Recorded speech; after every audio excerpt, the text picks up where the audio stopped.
साथियों नमस्कार, मैं हूं मनोज अंतानी और आप देखना शुरू कर चुके हैं समता आवाज़ टीवी। मैं खड़ा हूं बिल्कुल दिल्ली विश्वविद्यालय के गेट के बाहर और यहां पर मैं आपको दिखा दूं कला संकाय faculty of art university of Delhi, जहां पर पिछले 169 दिन से प्रोफेसर रितु धरने पर बैठी हैं और पिछले दिनों उनके धरने को यहाँ से हटा दिया गया था। और मैं आपको दिखा दूँ कि रोज़ प्रोफेसर रितु रोज़ शाम को लगभग 5 और 6 के बीच में यहाँ पर आती हैं, अपने साथियों के साथ धरना प्रदर्शन पर बैठती हैं। 2-3 घंटे धरना वो यहाँ पर लगाती हैं और उसके बाद वो घर चली जाती हैं, क्योंकि पूरे दिन के धरने की इजाज़त उनको अभी तक परमिशन नहीं मिल पाई है दिल्ली पुलिस की तरफ से। ये आप देख रहे हैं जस्टिस फॉर डॉक्टर रितु, नौकरी नहीं न्याय चाहिए, ये वो स्लोगन है जो आज विश्व के हर बहुजन समाज के चेहरे पर चढ़ा हुआ है कि नौकरी नहीं न्याय चाहिए। लगातार सोशल मीडिया पर ये नारा वायरल हो रहा है और आप देख भी रहे हैं, ट्रेंडिंग में भी रहा है ये सोशल मीडिया पर। आइए सीधा रितु से बात करने की कोशिश करते हैं। 169 दिन हो गए हैं प्रोफेसर रितु को। प्रोफेसर रितु, क्या अनुभव है 169 दिन का? वैसा ही जज्बा, वैसा ही हौसला जैसा पहले था वैसा ही है। अनुभव यही है कि आपको ये देखना है कि जिनके खिलाफ आप यहाँ बैठ के लड़ रहे हो, दिन रात यहाँ बैठे हो, वो कितने ज़्यादा ढीठ कपट्टी, कितने ज़्यादा जातिवादी हैं कि फ़र्क नहीं पड़ता कि आपके साथ कुछ भी हो, उनको आपको ख़त्म करना है, वो उस पर तुले हुए हैं। लेकिन आपको ऐसे ढीठ लोगों से लड़ने के लिए अपना माइंडसेट इतना स्ट्रॉन्ग करना होता है, इतने तगड़े होकर लड़ना होता है आपको, और वही हम कर रहे हैं। मैं आज कहते हैं ना, संख्या बल पे मत जाओ हमारी बार बार। हमने जब दिखाने का मौका है हमने दिखाया है। हम अपनी रणनीति भी बदलेंगे आने वाले टाइम पे, लेकिन 1 इंच भी अब हम पीछे नहीं हटेंगे सर। 4 बार दिल्ली विश्वविद्यालय की सड़कें आप लोगों ने जाम की हैं और पिछली बार तो जो 6 फरवरी का जो आपका प्रोटेस्ट रहा है, उस पूरे विश्व ने देखा कि किस तरह से एक दलित लड़की के साथ में अत्याचार हो रहा है और किस तरीके से प्रशासन सुबह से शाम तक गाड़ी के आगे लगाकर अपनी गाड़ियाँ हवा तक निकाल दी गई, गाड़ी तक डैमेज करने की कोशिश की गई। तो क्या लगता है कि अगली जो रणनीति आप लोग तैयार करें वो किस तरह की होगी? ये तो मैं अभी आपको नहीं बताऊंगी, क्योंकि बिल्कुल स्ट्रिक्ट हमें एडवाइस है ऑफिस की तरफ से कि कोई भी चीज़ पब्लिक डोमेन में नहीं डिक्लेयर करनी। तो कुछ बड़ा करने वाले हैं? जी, बड़ा तो हमेशा ही होता है। फिर हमारे साथी आशुतोष वगैरह, हमारी पूरी टीम है, उन्होंने भी ये सारी चीज़ें डिसाइड करी हैं। पूरी एवरीडे मीटिंग चल रही है। लेकिन ये है, अब बस ये अम्बेडकर वादियों को संदेशा दे दीजिए कि बाबा साहब का समाज का स्वाभिमान और सर कभी नहीं झुकने देंगे। ये बच्चे जो बैठे हैं, ये जो पीढ़ी बैठी है ना, अब अगर वो उन्होंने गंदगी पे उतर आए ना, हम उनकी गंदगी बताते हैं कैसे साफ करते हैं। वो तो साम दाम दंड भेद को लेकर चलने वाले लोग हैं और सदियों से वो इस तरह के जो पड़पन जो कर रहे हैं कि किस तरीके से उनको अपना पक्ष आगे रखना है, चाहे वो किसी भी हद तक जा सकते हैं। सर हमारे उनके पास साम दाम दंड भेद है, हमारे पास संविधान है, उनका बाप, तो हम उसके रास्ते चलेंगे। अभी तक सब चीज़ें ठीक थी, चलो कर रहे थे पीसफुल प्रोटेस्टर्स के साथ। जो साथी आशुतोष के साथ किया ना, इस चीज़ ने हमारे अंदर ना एक ऐसा विद्रोह ला दिया है ना, एक ऐसा गुस्सा।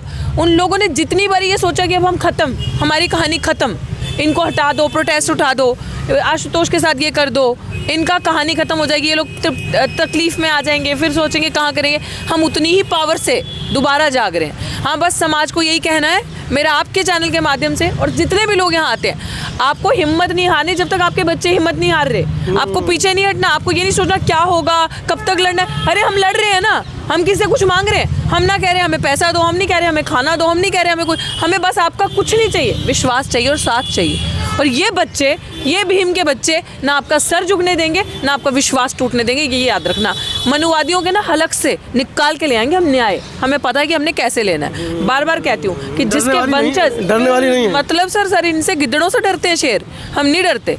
इनके गिद्दड़ों से डरने वाले होते तो हम अभी घर के अंदर बैठे होते, डरने वाले होते तो बाबा साहब डर के बैठे होते। हम उनके वंशज हैं। जब हम अम्बेडकर को देखते हैं ना और सुनते हैं, पढ़ते हैं, जो एनर्जी, जो ऊर्जा, लोग अम्बेडकर की फ़ोटो लगा के, मूर्ति लगा के, ये सब ड्रामा, ये सब एक सिंबॉलिज्म, टोकनिज़म है।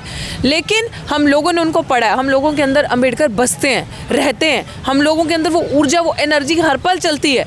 तो जो बाबा साहब को समझ गया ना, वो आपको धरने पे ही दिखेगा इस तरीके से अपने हक की लड़ाई लड़ते। और हम उन्हीं के वंशज हैं। अगर हमारा बाप नहीं हारा और ना झुका तो फिर सर हम कैसे झुक? प्लास्टिक के कीड़े गलेंगे नहीं हैं। साथ ही आशुतोष, सभी ने वो तस्वीरें देखी जब आपके ऊपर हमला हुआ और आपको 3 व्हीलर में ले जाया जा रहा था, आप पूरी तरीके से झुलसे हुए थे।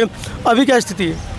अभी रिकवर हो रहे हैं, चोट तो गहरी है लेकिन इससे डरने वाले नहीं। मैं बिना परमिशन के थोड़ी सी दिखाना चाहूँगी, अभी भी हल्की सी स्थिति, हल्की सी, अगर मैं परमिशन भी नहीं मांगूंगी, लेकिन मैं चाहती हूँ ये मैं एक सेकेंड मैं इसलिए दिखाना चाहती हूँ आप सबको कि इस बच्चे को देखो, ये सोचो ये आपका भी बच्चा हो सकता है। तो आग आज ना जंगल में लगी है, कल का घर आपका भी होगा। ये जो बैठा है ना, ये आपके बच्चों की लड़ाई लड़ रहा है और फिर आके धरने पे बैठा कि जब तक न्याय नहीं मिलेगा तब तक नहीं हिलेंगे। ये एक बार जूम करके दिखा दो, ये पट्टी हल्की सी नीचे आई है, देख लीजिए ये। और मैं अगर मतलब मैं फिर भी परमिशन नहीं मांगू क्योंकि आशुतोष कभी अलाउ नहीं करेगा इन चीज़ों के लिए, लेकिन मैं आपको दिखाना चाहती हूँ कि प्लीज़ पैन कीजिएगा कैमरा। कल मैं ड्रेसिंग करवाने गई थी आशुतोष की, ये देख लीजिए पूरी बाजू मैं आपको दिखा रही हूँ। ये किसका अगर आपका रूह नहीं कांपा ना ये देख के, मैं आज इनको पोस्ट भी करूँगी। अगर आपका रूह नहीं कांपा ये तस्वीरें देख के ना, तो फिर आप इंसान नहीं। तस्वीरें वाकई में भयावह हैं आप नहीं और हो ब्लेयर इंसान। करनी पड़ेंगी हमको ये दिखाने के लिए, क्योंकि यूट्यूब गाइडलाइंस नहीं ये है, आपका किसी भी सोशल बच्चा, मीडिया पर ये गाइडलाइंस नहीं ये है। आपका बच्चा है।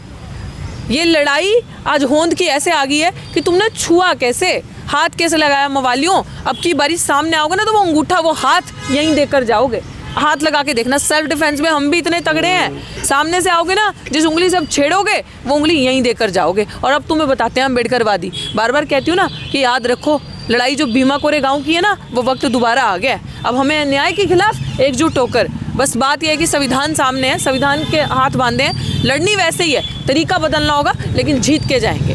बस विश्वास रखना हम पे आशुतोष।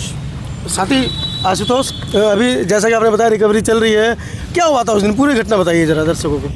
ये टाइम कितना हो रहा है अभी मैं बता देता हूँ। करीबन इसी वक्त की बात है कर जी जी 5 तारीख की शाम को डॉक्टर रितु का वेट कर रहे थे यहाँ पे और तमाम बहुत सारी चीज़ डिस्कस होनी थी बस इसी पे।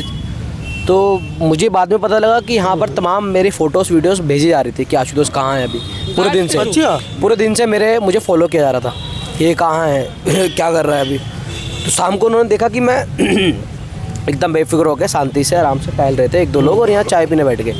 तो अचानक विदिन 6-15 की बात है, ये सब हुआ कि 18 से 19 लोग, पीछे और भी ज़्यादा लोग थे जिन्होंने मुंह कवर कर रखा था, लेकिन जो मुझे दिखे जो मुंह कवर नहीं किए हुए थे 18 से 19 लोग, वो आए, मुझे घेर लिया पूरा।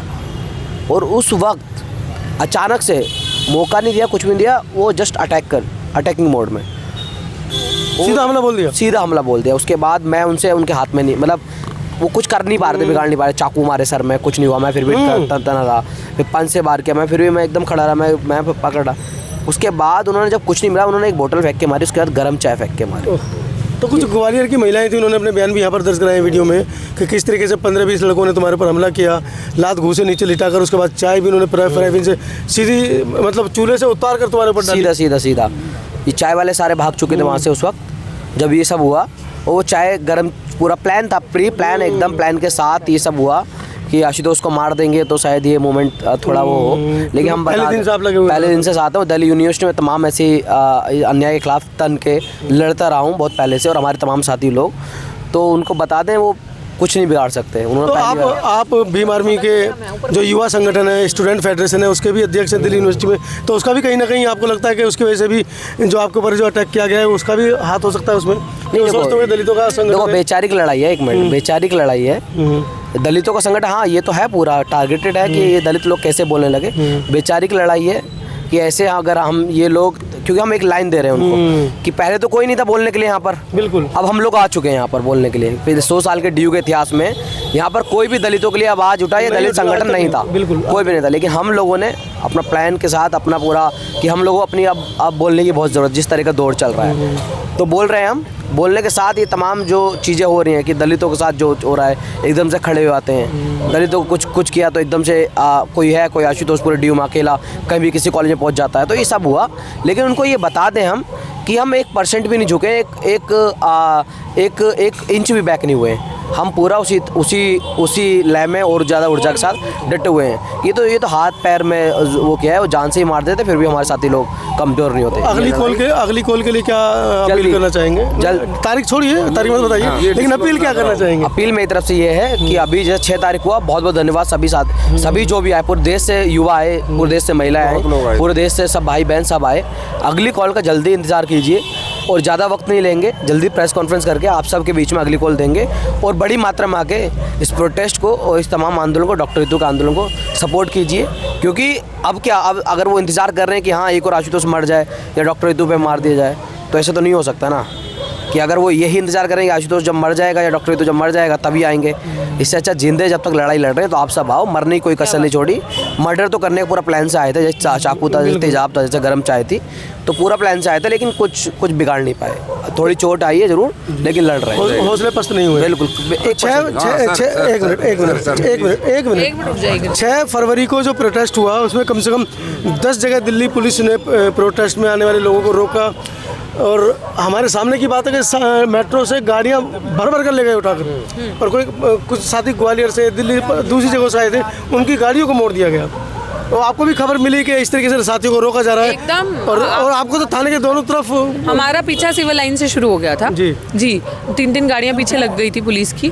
हमने नोट तो कर लिया था, हम भी घुमा रहे थे, और उसके बाद पता चल चुका था 6 बजे से नहीं, सुबह 4 बजे से हमारे साथी आ चुके थे जो बाहर से आए थे बस से लेके। उन लोगों ने हमें सारी report the time by time, लेकिन वो लोग इतने दरिंदे हैं, उनका ये प्लानिंग थी, उनको लगा कि वो बहुत सक्सेसफुल हुए हैं, लेकिन नहीं, हमारे लोगों को नरेला में छोड़ा। वो लोग नरेला में जब डिस्पर्स छोड़ा, वो फिर वापस आए समर्थन के लिए, सपोर्ट के लिए। इन्होंने ये चीज़ करी कि जैसे हमारे लोग आ रहे थे 20-25 लोग, 50 लोग, 30 लोग, 40 लोग, 100 लोग, उनको उसी समय डिटेन कर ले रहे थे। और आप यकीन नहीं मानेंगे सर, यही नहीं, मेट्रो में प्रॉपर अनाउंसमेंट हो रही थी कि विश्वविद्यालय पे गाड़ी नहीं रुकेगी, ये जीडीपी नगर रुकेगी या विधानसभा रुकेगी, ताकि लोगों को डिस्टेंस दूर पड़े और लोग आ ना पाए, तब तक डिटेन करते जाएं।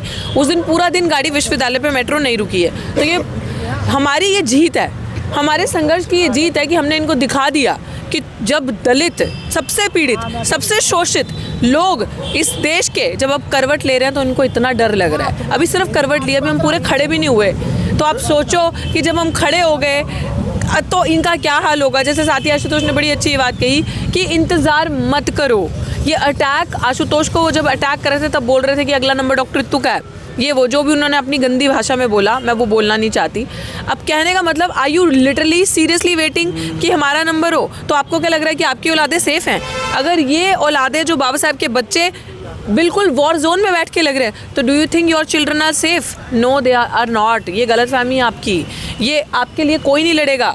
कल को अगर आपके बच्चों के साथ कुछ होगा तब भी हम खड़े मिलेंगे। ऐसी एडवाइस देने वाले बहुत होते हैं, अरे वहाँ मत जाओ, पुलिस पर्चे कर देगी, ये कर देगी।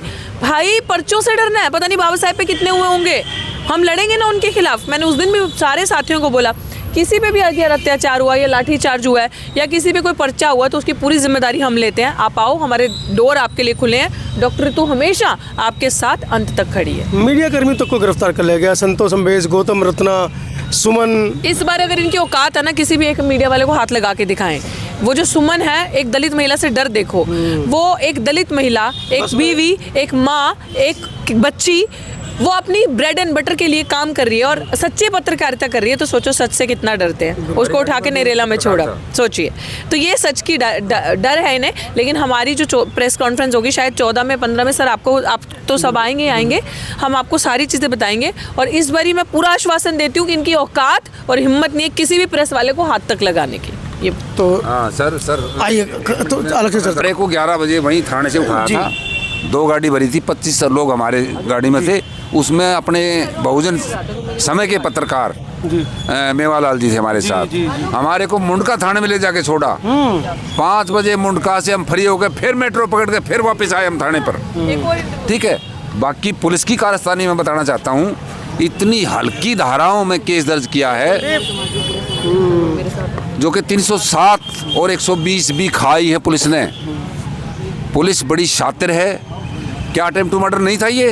अगर यही काम हमारे लोगों द्वारा उनके किसी आदमी के ऊपर होता तो हमारे ऊपर यूएपी भी लगता, देशद्रोह भी लगता, 307 भी लगती, 120 भी लगती। इतनी सेक्शनें लग जाती कि शायद हमें हाई कोर्ट से पहले कोई जमानत भी नहीं देता है। तो ये जो दोहरा चरित्र सरकार का, इस पुलिस का, अमित शाह की गुलामी कर रही है, अपनी ड्यूटी नहीं कर रही है पुलिस इस समय। ये है खेल, असली खेल समझो। तोड़ोगे कैसे इस खेल को? सर अब तो ये सारे नेता हमारे इकट्ठे हों तो बात बन जाए। वो बैठे हैं ना 131, वो तमाशा देख रहे हैं ना, किस लिए भेजा था हमने उन लोगों को? वो आवाज़ उठाए ना उसमें।